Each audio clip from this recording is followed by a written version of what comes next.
করে এসে তোমাদের সাথে শেয়ার করবো, অদ্ভুত একটা বিষয় শেয়ার করবো।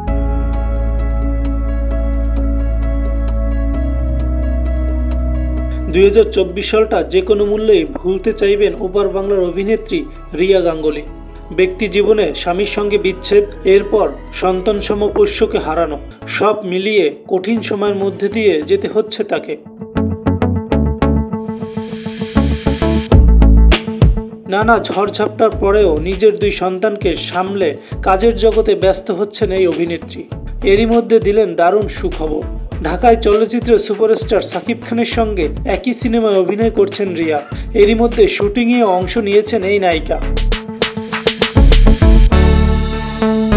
জানা গেছে বরবাদ সিনেমায় খুব গুরুত্বপূর্ণ একটি চরিত্রে অভিনয় করছেন রিয়া গাঙ্গুলি।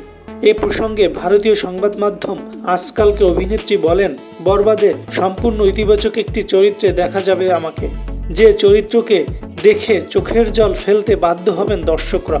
এখনও বেশ কিছুদিনের শুটিং বাকি আছে। সিনেমায় নায়ক সাকিব খান ও ইথিকা পাল প্রসঙ্গে রিয়া গাঙ্গুলি বলেন, সাকিব ভাইয়ের সঙ্গে দেখা হয়নি আমার, তবে নতুন বছরে নিশ্চয়ই হবে এবং অনেক গল্প হবে। ইথিকার সঙ্গে খুব ভালো সম্পর্ক হয়ে গেছে কয়েকদিনেই। আমরা 2 বোনের চরিত্রে অভিনয় করছি, খুব মিষ্টি একটি চরিত্র।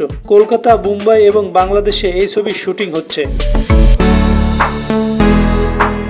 অভিনেত্রী জানান, 2025 সালে ঈদে মুক্তি পাবে বরবাদ। আপাতত প্রেক্ষাগৃহে হাজির হয়ে নিজের সিনেমা উপভোগ করার অপেক্ষায় উত্তেজিত এই নায়িকা।